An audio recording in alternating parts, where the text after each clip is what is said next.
Well, as a UAE-based company, our core market's the GCC. So for Ducab, the political unrest in the region was clearly a concern, but the reality is it hasn't really affected our operations very much at all. I think there has been a slowdown in some of the projects, as perhaps people have taken a wait-and-see attitude to see if there's going to be any long-lasting impact. But the reality is that most projects, particularly of course Qatar, Saudi Arabia, UAE, may have slowed a little, but they're still carrying on. Bahrain obviously has been more affected, but it's not a large market in the context of the others in the region.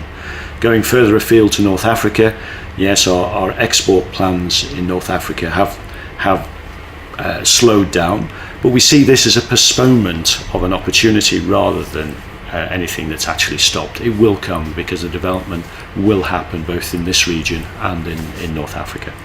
Well, at the moment, our biggest export markets obviously are the GCC, and we've got two businesses. We have the cable business and we also have a copper rod and wire business. So our biggest export markets for both are here in the GCC. As a group, our biggest single market is Saudi Arabia, followed by India, really driven by the copper exports.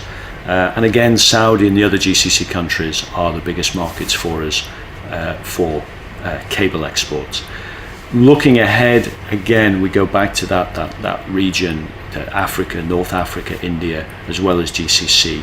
We see opportunities in all of those markets. Perhaps the largest virgin opportunities are in sub-Saharan Africa. There is a growing realization that Africa is really beginning to move, and Dubai and UAE is so well placed to capitalize on those opportunities. The air links are excellent, the port links are excellent, and many African businesses see Dubai and the UAE as a natural place to come and buy product or source product from.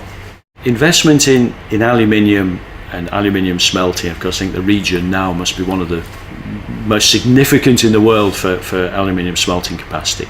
From our point of view, it's very good. It puts sources of aluminium rod, which is our raw material, much closer to us. But we're predominantly at the moment a copper business.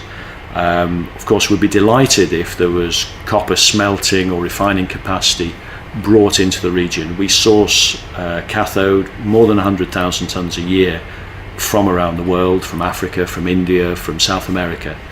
And in a way you could see, in the same way that aluminium smelting is a way of adding value to the energy here and taking advantage of the location, copper smelting could well be the same. We'd be delighted if we had a much closer at home or closer to home source of copper cathode. Looking at the basics, I mean, the excellent ports, the location, the availability of energy, and the availability of local demand, because the Middle East is increasingly becoming a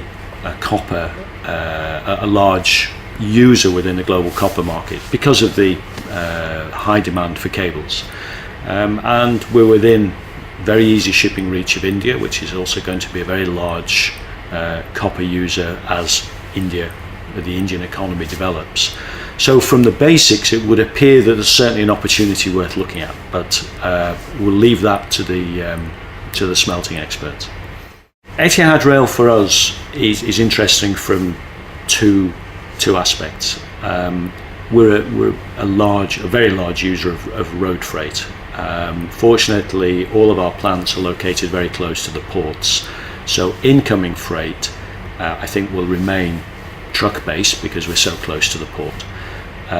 But we're exporting tens of thousands of tons of product into the rest of the GCC, both copper and cables. So as we look forward to the planned GCC-wide rail network, we'll be able to put a lot more freight, I hope, onto rail instead of trucks. So this will reduce our costs. I think will be a general improvement.